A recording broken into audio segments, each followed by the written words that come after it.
25শে ডিসেম্বরের দিন বাবার খসরু শরীফ উপলক্ষে সন্তান আমার মওলা হুজুর মাইজভান্ডারী, যিনাকে মওলা হুজুর হিসাবে চিনে, ওনার নাম হলো হাসান মওলা, যিনি রাহবারে আলম মওলা হুজুর মাইজভান্ডারী। উনি বাংলাদেশের চট্টগ্রামের কি উপলক্ষে? বাবা খসরু শরীফ উপলক্ষে, বাবার জন্মদিন উপলক্ষে চট্টগ্রামের 15টা উপজেলা, কয়টা উপজেলা? 15টা উপজেলার মধ্যে 1150টা প্রতিষ্ঠান, 1100, এটার ভিতরে মাদ্রাসা আছে, হিন্দু অলর আশ্রমও আছে, খ্রিস্টান অলর গির্জাও আছে, ওয়াবি অলর হেফজহানাও আছে, কৌমি অলর মাদ্রাসাও আছে, হেফাজতর মাদ্রাসাও আছে, জাল্লা অলর আশ্রমখানা আছে, ইতারার গিনো আছে, বৌদ্ধ অলর ভান্তে বিহার, ওই বিহারও আছে। এইভাবে 1150 খান প্রতিষ্ঠানত খসরু শরীফ উপলক্ষে 25শে ডিসেম্বর দুপুরে এক বেলা 65,000 ছাত্রের মুখে খাবার তুলে দিবে। সুবহানাল্লাহ। বাবারে কয় হাজার? 65,000 সম্ভব?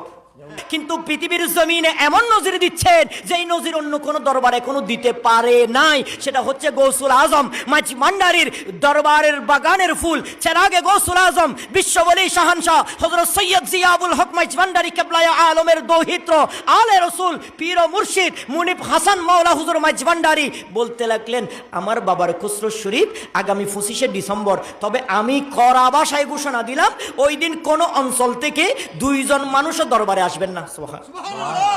2 জন মানুষও দরবারে জিজ্ঞেস করা হয় কেন?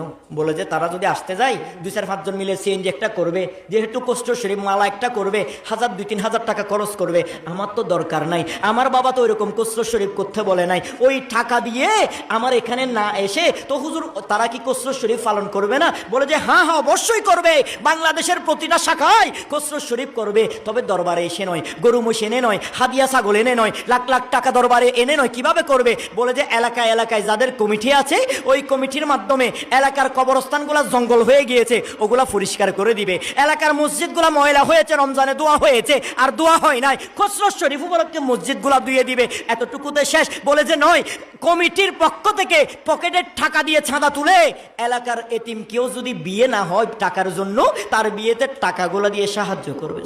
সুবহানাল্লাহ।